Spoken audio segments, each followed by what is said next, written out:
The alien newcomers arrived on Earth 3 years ago. Since then, many have remained in ghettos like this one called Slagtown. Here, they speak their own language, practice their own customs, and commit their own crimes. Mystery shrouds the Slagtown shootout that cost Detective Matthew Sykes his partner.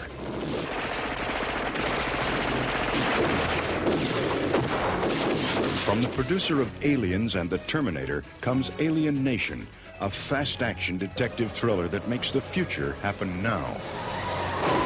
The impact of this provocative film is based on the spirited interplay of a hard-bitten cop, played by James Caan, and his new partner, a boy-next-door alien, played by Mandy Patinkin. I'm not going to introduce you to people in San Francisco. I think I'll call you George. George? Okay. Okay. Newcomers like George are subjected to a familiar pattern of prejudice, and upon arrival, each immigrant is given a new name. This underlying allegory attracted producers Richard Kobritz and Gaylan Hurd. These are just the latest immigrants. They just happen to immigrate from another planet rather than another country. Come on, I'll cover you! Set in the imminent future, Alien Nation pairs the familiar with the otherworldly. Although this 20th Century Fox release has science fiction elements, director Graham Baker has emphasized the human aspects of this multi-layered story. The object here is not to make an alien movie, it's to make a street movie, a movie about where the aliens are almost secondary to the story. You know, we're treating them as characters. As Francisco and Sykes begin their first day as partners, they have a slight difference of opinion.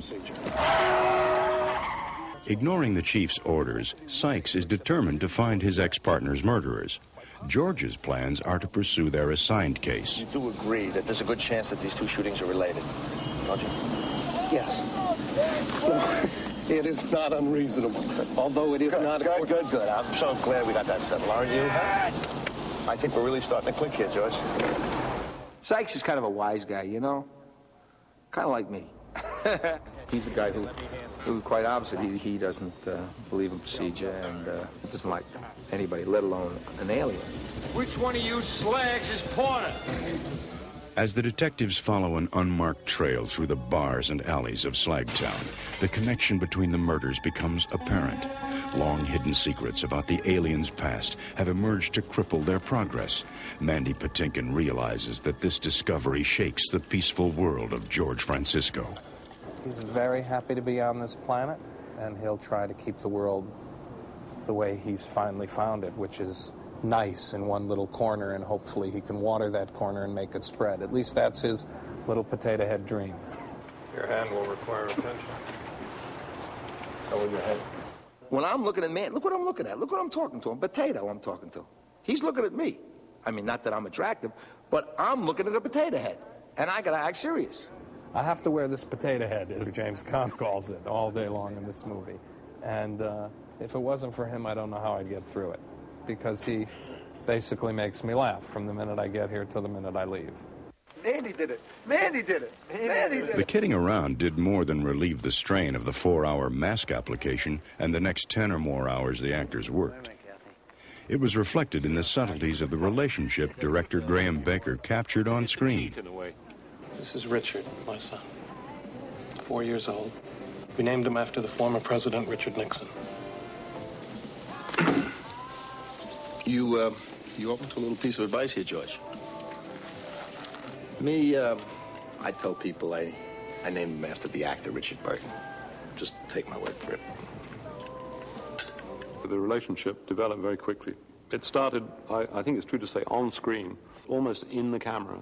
The chemistry between Mandy and Jimmy is really the fulcrum of the whole picture. We're looking at it, George.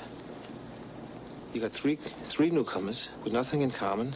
Now, what if it's just one guy that shot the three of them? Now you got 4 newcomers, totally different backgrounds. George. The connection between these seemingly unrelated murders leads to William Harcourt, played by Terrence Stamp. He's a successful newcomer who's earned the respect of society. Harcourt's public veneer hides his true identity as the mastermind of the Slagtown crime syndicate. He's wanting to be successful. He's just seeing What? Oh, yeah, this, I see. People lie and cheat and screw one another and make money. Fine. I'll do that. What is it? A sweet indulgence from our past, resurrected for our future. When my fellow newcomers learn they can obtain it here, they will work very hard to make as much money as they can to give it to me. Harcourt's plan to indenture the newcomer population is driven by the very human trait of greed.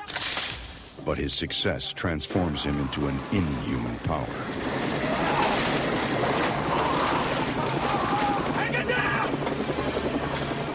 Sykes and Francisco's lives hang in the balance in their heroic attempt to finish the job they started. Because salt water melts alien flesh, George faces the horror of self-destruction to save his partner's life. What will come through, I hope, is a story about two very different kinds of people that recognize something very equal about humanity within themselves. Relying equally on humanity and strength, Sykes finds in Francisco the partner he could never replace. But still, George, I gotta tell you, for a quiet guy, once you get started, you're hell on wheels, you know? We are friends. We are brothers.